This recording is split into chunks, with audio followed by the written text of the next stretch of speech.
주의 보좌로 나갑니다. 주의 얼굴을 바라봅니다. 두 손을 들고 겸비함으로 유다 왕 여호와김이 다스린 지 3년이 되는 해에 바벨론 왕 느부갓네살이 예루살렘에 이르러 성을 에워쌌더니 주께서 유다 왕 여호와김과 하나님의 전 그릇 얼마를 그의 손에 넘기심에 그가 그것을 가지고 신할 땅 자기 신들의 신전에 가져다가 그 신들의 보물 창고에 두었더라. 왕이 환관장 아스부나스에게 말하여 이스라엘 자손 중에서 왕족과 귀족 몇 사람 곧 흠이 없고 용모가 아름다우며 모든 지혜를 통찰하며 지식에 통달하며 학문에 익숙하여 왕궁에 설만한 소년을 데려오게 하였고 그들에게 갈대아 사람의 학문과 언어를 가르치게 하였고 또 왕이 지정하여 그들에게 왕의 음식과 그가 마시는 포도주에서 날마다 쓸 것을 주어 3년을 기르게 하였으니 그 후에 그들은 왕 앞에 서게 될 것이더라. 그들 가운데는 유다 자손 곧 다니엘과 하나냐와 미사엘과 이사랴가 있었더니 환관장이 그들의 이름을 고쳐 다니엘은 벨드사살이라 하고 하나냐는 사드락이라 하고 미사엘은 메삭이라 하고 아사랴는 아벳느고라 하였더라. 다니엘은 뜻을 정하여 왕의 음식과 그가 마시는 포도주로 자기를 더럽히지 아니하리라 하고 자기를 더럽히지 아니하도록 환관장에게 구하니 하나님이 다니엘로 하여금 환관장에게 은혜와 긍휼을 얻게 하신지라. 안녕하십니까, 박세정 목사입니다. 2021년 5월 12일 수요 예배 시간입니다. 오늘은 지난주에 우리 에스겔에 이어서 다니엘에 대하여 우리가 함께 살펴보겠습니다. 다니엘이라는 한 인물에 대하여 우리가 살펴보면서 우리의 신앙을 함께 비교해 보면 좋겠습니다. 다니엘서는 당시 시대적 배경을 결코 무시할 수 없는 역사적 근거들이 상당히 많이 내포되어 있습니다. 그 이유를 오늘 먼저 시작하면서 몇 가지를 통해 살펴보게 될 것입니다. 우선 다니엘이라는 이 이름은 하나님은 나의 재판자라는 뜻을 가지고 있습니다. 어떻게 보면 다니엘은 자신의 이름대로 정말 평생 살아가면서 자신의 조국 유다를 의도적으로 떠나지 않고 강제적으로 포로로 잡혀 바빌론으로 끌려가면서부터 죽을 때까지 바벨론에서 살아야 했던 어떤 그런 인물이었습니다. 오늘 본문 다니엘 1장 1절에서 2절을 보니 유다왕 여호야김이 다스린 지 3년이 되던 해에 바벨론 왕 느부갓네살이 예루살렘 이르러 성을 에워쌌더니 주께서 유다 왕 여호야김과 하나님의 전 그릇 얼마를 그의 손에 넘기심에 그가 누구죠? 바로 느부갓네살 왕입니다. 그가 그것을 가지고 신할 땅 자기 신들의 신전에 가져다가 그 신들의 보물 창고에 두었더라. 이렇게 기록하고 있습니다. 이때가 다니엘을 비롯한 여러 왕족들과 귀족들이 주전 약 605년경 제1차 바벨론 포로기에 잡혀간 자들이었습니다. 그 가운데 바로 이 다니엘이 속해 있었던 겁니다. 그래서 다니엘은 우리 지난주에 보았던 에스겔은 두 번째 바벨론 포로기에 끌려갔던 인물이었다고 말씀드렸습니다. 그래서 에스겔보다 먼저 약 한 8, 9년 정도, 길게 잡아 8, 9년 정도 먼저 바벨론으로 끌려가서 살았던 인물이었습니다. 이 책은 다니엘이 바빌론 포로로 끌려가 어떻게 바빌론 제국의 왕들과의 관계를 이루어가고 있었는지 그 행적과 계시를 전반부에는 기록하고 있습니다. 이 다니엘서는 유대인 성서에는 예언서가 아닌 케투빔, 즉 일반 문서로 분류하고 있으나 구약 성경에는 또 70인역이라는 것이 있는데요. 헬라어로 기록한 구약 성서입니다. 70인역과 이를 수용한 기타 다른 또 성경 번역서, 특히 알렉산드리아 디아스포라와 기독교에서는 이 다니엘서를 예언서로 분류하고 있습니다. 그리고 이 다니엘서가 일반 성도들이 사실 해석하기나 읽어 내려가기가 상당히 힘든 부분은 다니엘서 역시 시간적 순서대로 자세히 보시면 기록되어져 있거나 나열되어 있는 것이 아니라 사실 원문에 따르면 서로 다른 두 언어, 예를 들면 히브리어와 아람어가 섞여서 기록되어 있다는 점과 또는 연대기가 아닌 서로 뒤죽박죽 연대기가 섞여 있다는 것을 우리가 알 수 있습니다. 조그만 관심을 가지고 성경을 집중하여 본다면 연대기가 서로 섞여 있음을 확인할 수 있다는 말입니다. 예를 들면 1장에서 6장까지는 대략 연대순으로 기록한 반면 7장에서 12장까지는 연대순으로 기록하지 않고 있다는 사실입니다.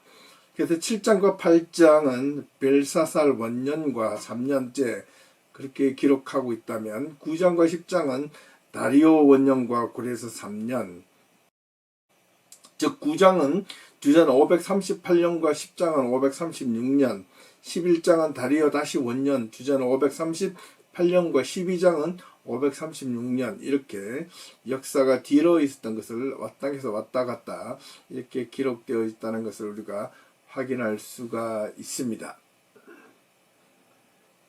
그리고 이 다니엘서를 정확하게 한 번 더 이해하시려면 당시 네 나라 를 이해하셔야 되는데 그 첫 번째가 남유다. 먼저 느부갓네살 왕에 의해서 바벨론으로 포로 끌려가기 전에 남유다가 어떻게 멸망당했는지 남유다적 상황, 그리고 바벨론 제국, 그리고 이후에 바벨론 제국이 무너지고 바사 즉 페르시아 제국이 어떻게 시작되었는지, 그리고 페르시아 제국과 더불어서 함께 시작되었던 그 메데라는 왕국이 있습니다. 이 네 왕국에 대해서, 나라에 대해서 우리가 밀접하게 살펴볼 필요가 있습니다. 오늘은 그것을 전부 다 하지는 못하겠지만 다음에 기회가 있으면 한번 자세하게 설명을 해드리도록 하겠습니다. 다니엘서가 바빌론 제국만 언급된 것이 아니라 바로 바사, 페르시아 제국과 언급되고 있기 때문에 그렇습니다. 크게 두 나라가 다니엘서에 상세하게 기록되어져 있습니다. 그리고 이후에는 우리가 성경에는 또 자세하게 또 한 번 더 깊게 볼 나라가 있다면 바로 이 그리스 헬라 제국입니다. 성경에는 헬라 제국에 대한 내용이 10장 이후에 여러 군데에서 아주 상세하게 기록되어져 있습니다.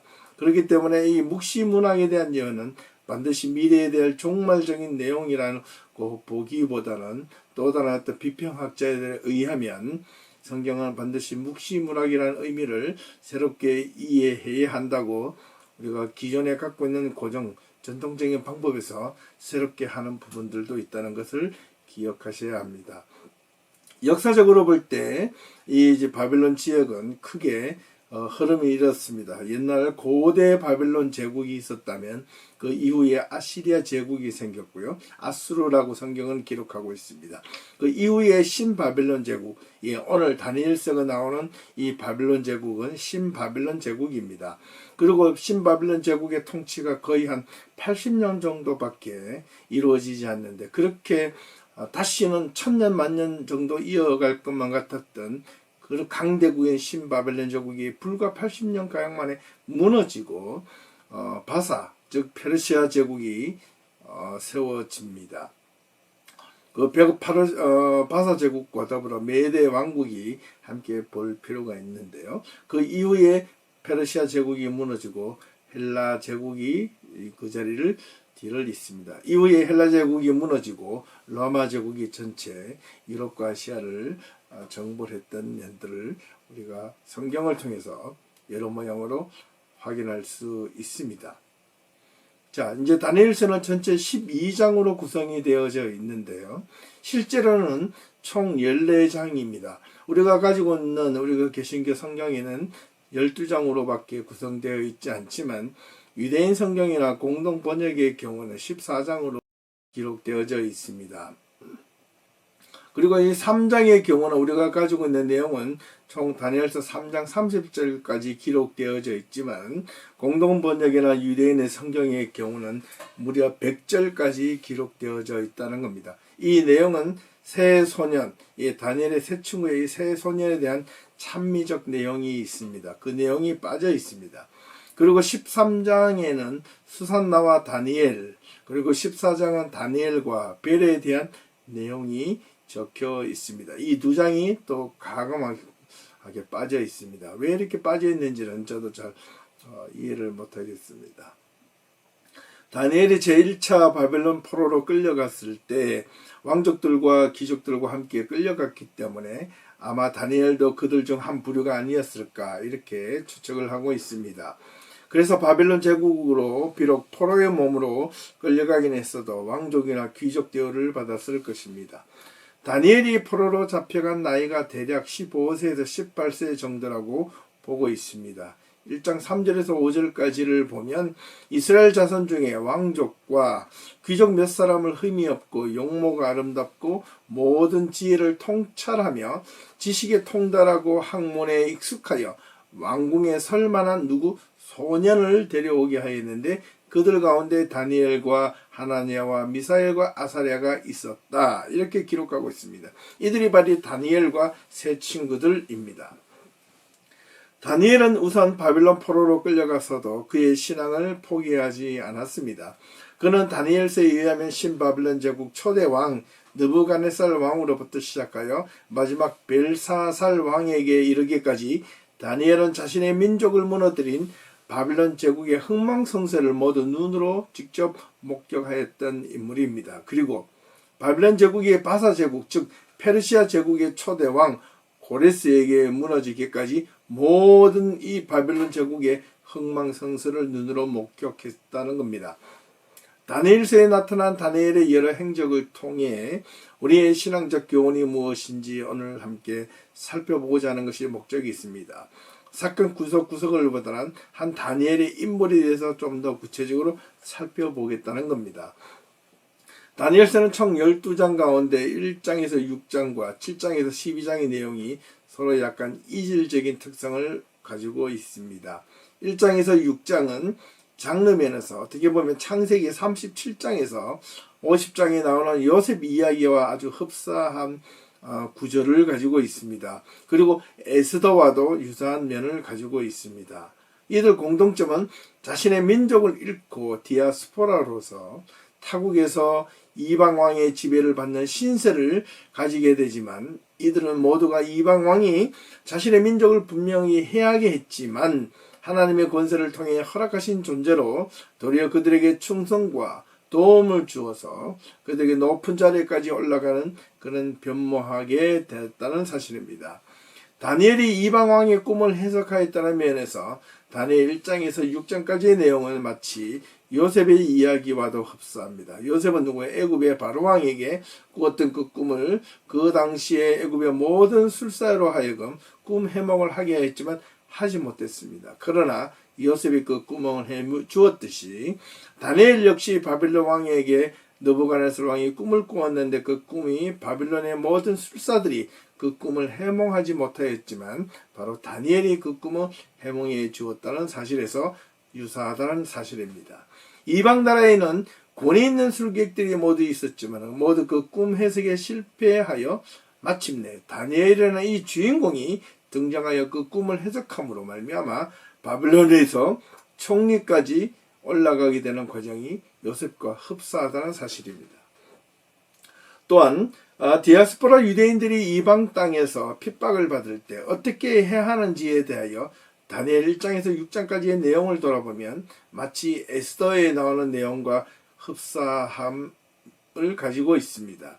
다니엘 3장에 보면 새 친구가 왕의 권세를 인정하면서도 왕의 신상 앞에서 절하는 것을 거부했던 것은 사람 앞에 절할 수 없다는 신앙을 견지한 에스더에 나오는 모르드게와 아주 그 내용이 유사합니다.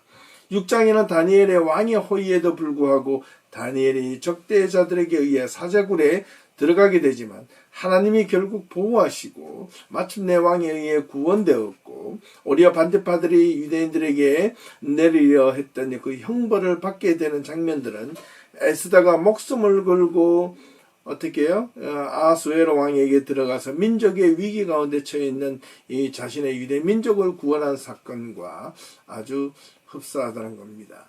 하나님에 대한 믿음과 신앙을 끝까지 포기하지 않고 따르겠다는 순종의 표시로 하나님의 말씀에 순종하였을 때 끝까지 하나님께서는 그들을 보호해 주셨다는 사실을 다시 한번 보여주는 증거라 하겠습니다.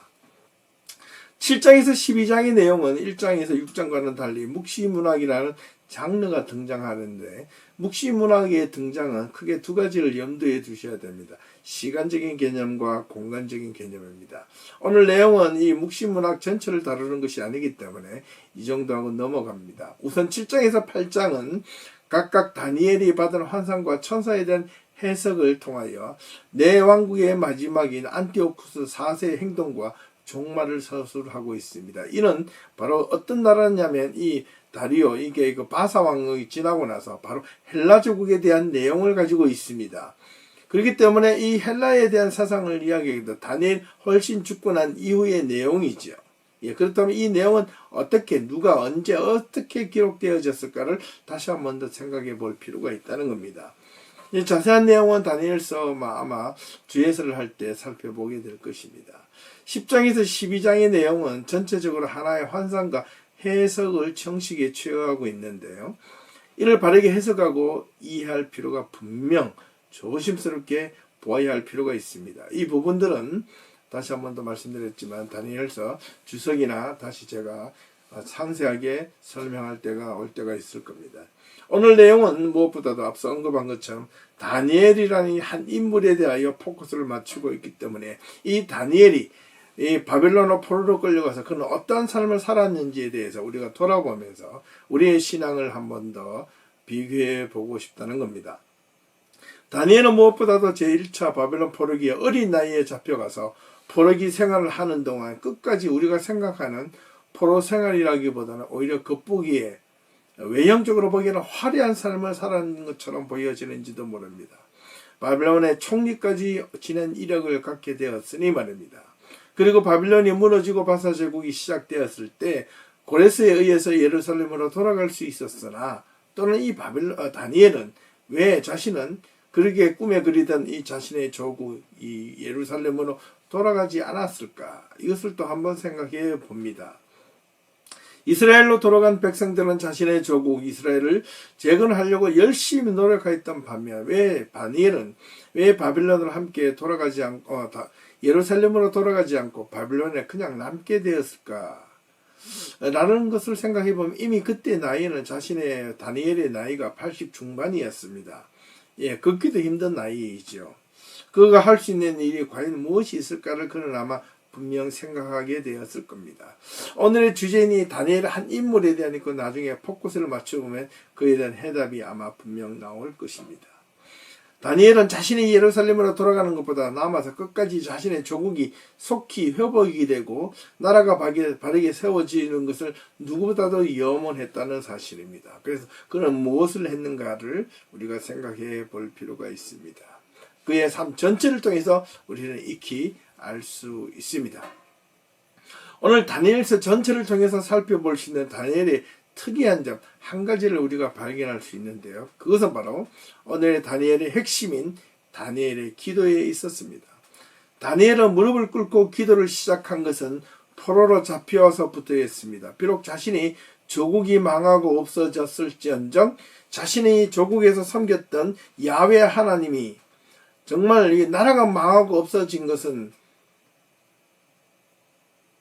분명 하나님이 망하고 없어졌기 때문이 아니라는 사실을 그는 확실하게 믿었고 자신의 조국과 나라가 망하게 된 것은 하나님을 올바르게 섬기지 못하고 말씀 가운데 올바르게 살아내지 못했기 때문이라고 다니엘은 굳게 믿고 있었던 것입니다. 그래서 자신들의 조국이 무너진 이유가 무엇인가를 어린 나이에서부터 찾고자 했었던 겁니다. 그래서 얻은 결론이 바로 하나님의 말씀 앞에 비록 포로로 잡혀 있지만 다시금 끝까지 하나님 말씀 앞에 자신은 바르게 서는 길이었고, 두 번째는 이를 위하여 끝까지 끊임없이 그런 뜻을 정하여 하나님께 계속해서 기도했다는 사실입니다. 다니엘의 기도, 무엇보다도 기도의 중요성을 알았던 자가 바로 다니엘이었습니다. 우리가 흔히 기도는 하나님과 생명의 호흡이라고 말하지 않습니까? 다니엘은 무너진 나라를 위해 기도해 보았자 무슨 소용이 있느냐라고 주변의 유대인들은 생각했을 수도 있습니다. 하지만 다니엘은 포로로 잡혀왔을 때에도 평소처럼 기도하기를 멈추지 않았습니다. 이것은 단지 바벨론 포로로 끌려왔기 때문에 시작한 행동이라기보다는 그가 예루살렘에 있었을 때에서부터 그는 기도로 단련이 되어 있었던 자였습니다. 그러므로 인해 그는 평소처럼 기도하는 시간과 뜻을 정하여 그렇게 단련된 사람이 아니라면 쉽게 그것이 정기적으로 규칙적으로 어떤 외세의 위협과 어떤 두려움에도 불구하고 그는 끝까지 기도하는 것을 멈추지 않았다는 것을 성경을 통해서 우리는 배울 수 있습니다. 기도하는 이 다니엘은 그가 보여주기 위한 기도가 아니라 정말 실제 삶에서 자신의 목숨을 걸고 기도하는 다니엘의 모습이었던 것입니다. 기도의 소중함을 누구보다도 잘 알고 있었던 자였습니다. 비록 나라가 망했어도 하나님은 여전히 살아계시고, 이렇게 된 이유를 기도를 통해 그는 이유를 묻고 또 찾았으며, 또 자신의 삶이 흐트러지지 않기 위해서 기도해야 했고, 자신의 삶의 유불리를 따라서 기도하지 않고 오직 기도를 통해서 하나님의 모든 것을 자신의 삶 속에서 하나님 앞에서 응답을 주고받을 수 있었던 것입니다. 다니엘은 무엇보다 하나님의 말씀을 통해 깨달은 바를 기도를 통해서 완성하려 했습니다. 다니엘서 9장에 보면 여러 가지 장면이 많이 나옵니다. 다니엘은 또한 기도를 통해 이스라엘 백성들이 다시 바빌론으로 예루살렘으로 돌아갈 수 있다는 응답을 받았던 것입니다. 하나님의 계획에 대한 응답은 오로지 하나님의 말씀을 통한 깨달음과 기도를 통해서만이 이루어진다는 것을 다니엘은 알았기 때문에 다니엘은 기도를 게을리하지 않았습니다. 어떤 목사님께서 이런 말씀을 하신 적이 있다는 것을 들었습니다. 너무 바빠서 기도합니다. 너무 바쁘기에 기도를 하지 않을 수 없습니다. 왜? 행여 내가 너무 바빠서 하나님과의 관계가 소홀히 할까봐 두렵고, 내가 행여 너무 바빠서 하나님의 뜻을 찾지 못하고 내 마음대로 할까봐 두려워서 바쁘면 바쁠수록 더 많이 기도하길 멈추지 않습니다. 그렇습니다. 다니엘은 바로 이와 같은 기도하는 자였다는 것입니다. 사랑하는 성도 여러분, 기도는 어떤 경우에 여러분들은 하십니까? 여러분 삶에 문제가 있어서 기도하십니까? 네, 필요합니다. 아니면 바빠서 기도하지 못하고 기도할 거리가 없으면 기도할 내용이 없어서 혹 기도를 게을리하고 계시지는 않습니까? 기도할 이유를 찾지 못한다는 것은 오히려 하나님을 상대할 마음이 없는 것과도 같다는 사실을 기억하셔야 합니다. 기도는 우리의 삶에 있어서 호흡하는 것이고, 우리가 호흡은 한순간도 끊어지면 안 되듯이 하나님과의 관계를 만드는 그 가장 중요한 것이 바로 기도인데, 기도를 멈추어서는 안 되는 것입니다. 단지 깊게 생각하면 되지 않느냐, 그것은 묵상이자 상념이지 숙고이지 기도라고 말할 수 없습니다. 기도는 내 앞에 당대자가 있고 절대자가 있고 주권자가 있어서 그분께 내 뜻이 아닌 당신의 뜻을 찾고 묻고 그것을 따라서 우리가 살겠다는 결단의 의지라는 것입니다. 기도라는 것은 내 생각을 내려놓고 하나님의 뜻을 찾는 과정입니다. 하나님이 여전히 어떠한 상황 속에서도 하나님께서는 살아계시고 우리와 함께 하신다는 고백의 출발이 바로 기도이며, 우리의 삶의 주관자가 하나님이심을 고백하며 그분의 뜻과 내가 가고자 하는 길을 맞추어가는 것이 바로 기도라는 사실을 기억하셔야 합니다. 기도는 단지 부르짖는 외침도 아니고 단지 자신의 삶의 어려움을 토로하는 불평하는 자리도 아니라는 것을 기억하셔야 합니다. 다니엘의 기도에서 우리가 본받을 것이 있다면 크게 두 가지가 있습니다. 하나는 먼저 다니엘은 기도하기 전에 하나님을 향하여 뜻을 정하고 기도했다는 사실입니다.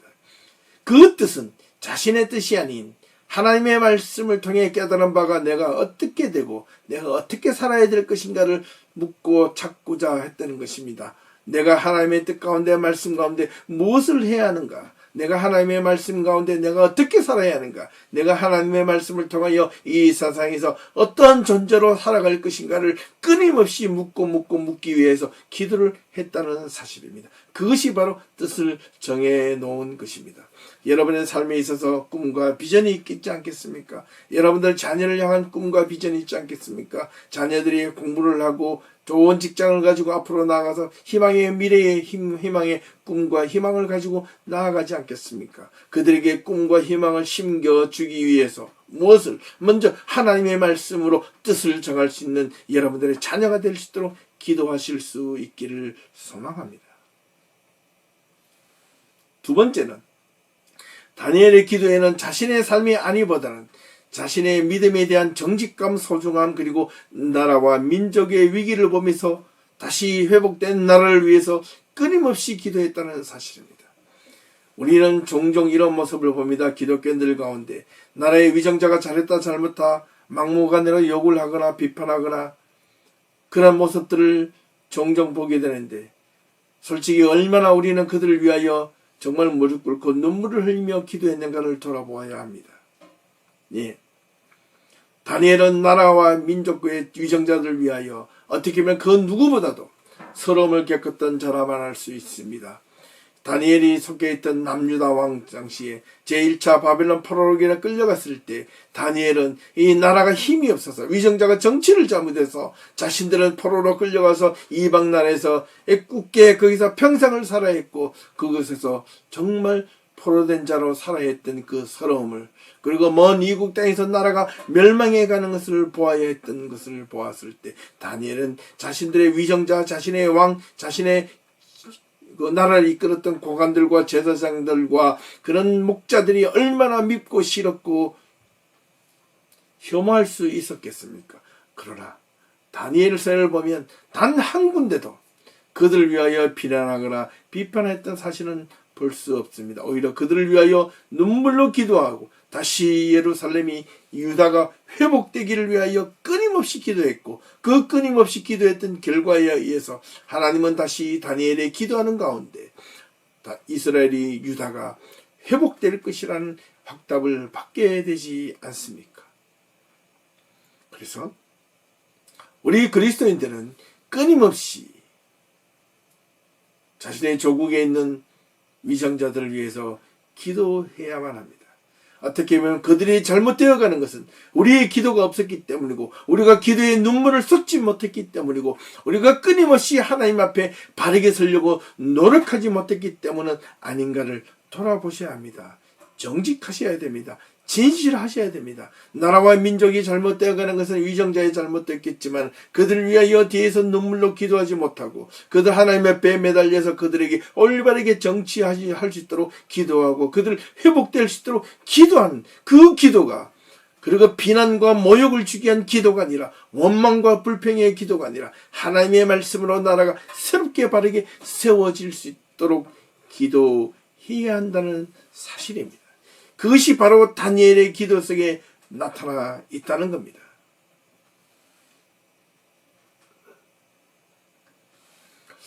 비유가 적절한지 모르겠지만 제가 이 비유를 들어서 혹시 약간의 비난을 받을지도 모릅니다. 그러나 비유는 비유니까 한번 비유로 설명을 한번 더 해보겠습니다. 우리나라가 일제시대에 일본으로 잡혀간 사람들 중에 일본 총리가 되어서 일본을 다시 다스리게 했다면 어떤 마음이 들었을까? 아마 자신의 나라를 무너뜨린 그 바벨론 제국의 총리가 된 다니엘을 보기에 유대인들은 다니엘을 매국노, 배신자라고 취급을 받지 않았을까?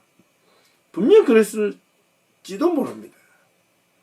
하지만 다니엘은 자신의 총리가 자리에서 결코 거들먹거리거나 사리사욕을 취하지 않고 도리어 자신의 믿음을 굳건히 지키다가 총리직에서 쫓겨나기도 했었고 바빌론 포로로 끌려간 자들, 유대인들 그들은 그런 모습, 그런 다니엘을 보고 어떤 생각이 들었을까?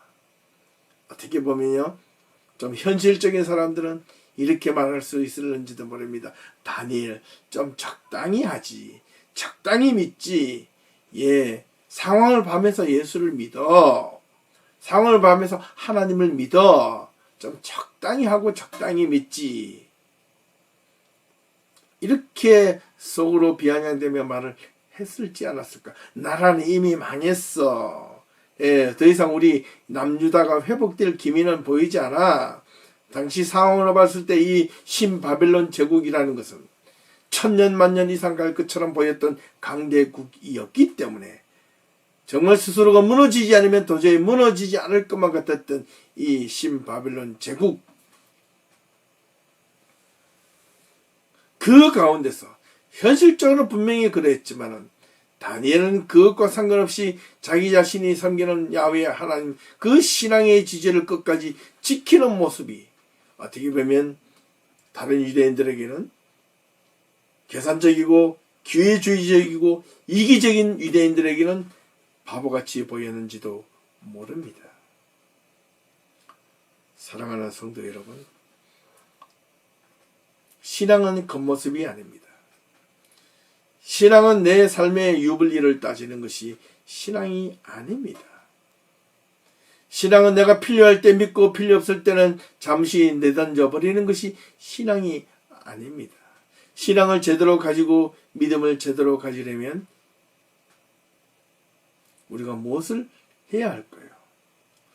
다니엘을 돌아보면 올바른 신앙을 가지고 신앙을 제대로 가지고 믿음을 제대로 가지면 자신의 삶의 유불리와 상관없이 내면 속에서 일어나는 어떤 말로 표현할 수 없는 강렬한 힘이 있다는 것을 아셔야 합니다. 신앙은 자신의 삶의 유불리를 따져가며 믿는 것이 신앙이 아닙니다. 다니엘의 믿음과 기도 생활은 자신에게 온갖 부귀영화도 가져왔지만 도리어 신앙 때문에 가장 낮은 감옥 생활까지 사자굴에게까지도 들어가서 죽을 뻔했던 점도 기억하셔야 합니다. 다니엘이 사자굴에 들어갔을 때 하나님이 나를 건져내 주실 거야 이런 생각을 하면서 들어갔겠습니까? 저는 그렇지 않다고 봅니다. 내가 사자굴에 들어가 사자밥이 되어도 나는 내 믿음을 끝까지 포기하지 않겠다. 일사각오를 가지고 믿음을 포기하지 않겠다는 그 마음 때문에 하나님이 살려주신 것이지, 하나님이 다니엘이 미리 사자굴에 들어가더라도 하나님이 나를 지켜주시고 내 목숨을 건져주실 것이라는 그런 희망을 가지고 사자굴에 들어간 것은 아니었다는 사실을 반드시 먼저 기록하셔야 합니다. 삶의 유불리를 따라 자신의 믿음을 끝까지 지키고 기도하는 삶을 게을리지 않았던 다니엘, 그리고 기도의 중심에는 오로지 하나님의 말씀이라는 것이 중심이 되어서 그 말씀을 따라서 배우고 듣고 깨달은 바를 실천하기 위해서 기도했던 다니엘. 그 다니엘은 자신의 삶의 유불리를 따라 자신의 이름과 같이 오직 하나님만이 자신의 재판장이시고 심판장이시며 또한 길이시고 안내자라는 사실을 믿었고 자신을 지켜보시고 판단하실 분이시라는 것을 그는 삶으로 보여준 자가 바로 다니엘이었다는 사실입니다. 오늘 우리가 다니엘서가 단지 묵시문학과 종말론적 서신이 이런 것에만 꽂혀가지고 정말 거기에 빠져서 헤어나오지 못하는 그런 잘못된 이단과 같은 사람들이 빠져서 게임에 빠져서 종말이 언제가 오니 너희들의 삶을 어떻게 정리해야 되니 여러분의 믿음을 이렇게 가져야 되니 저렇게 가져야 되니 그런 어떤 잘못된 것에 현혹되지 마시고 이 다니엘이라는 한 사람의 인물을 통하여 가졌던 그 신앙의 그런 결단과 정체성을 가지고 있다면 오늘이 종말이어든 내일이 종말이어든 우리가 내가 죽고 나서 한참 뒤에 오든 그것이 무슨 상관이 있겠습니까? 사랑하는 성도 여러분, 믿음은 정도요, 믿음은 정신이요, 믿음은 정행입니다. 하나님의 말씀을 따르지 않아서 자신들이 이렇게 나라가 무너지고 포로로 잡혀왔다는 사실을 깨닫고 말씀을 지키려 했던 다니엘. 저는 그 말씀을 지키기 위해서 끊임없이 자신은 하나님의 뜻을 정하여 기도하기를 멈추지 않았던 다니엘. 그 기도를 통해서 자신의 삶의 방향을 끊임없이 바로 잡으려 했고 나라와 민족의 회복을 위하여 끝까지 기도했다는 점을 우리는 꼭 기억하실 필요가 있습니다. 우리 예배교회 성도님들은 틈이 날 때마다 이런 다니엘의 모습들이 다 이루어질 수 있기를 소망합니다. 우리의 삶 속에서 구체적으로 다니엘과 같은 모습들이 보여질 수 있기를 주님의 이름으로 축원합니다. 오늘 말씀은 여기까지 하겠습니다. 다음 주에도 더 좋은 말씀을 가지고 저와 여러분들이 하나님의 말씀으로 은혜를 나누는 시간을 갖겠습니다. 감사합니다. 수고하셨습니다.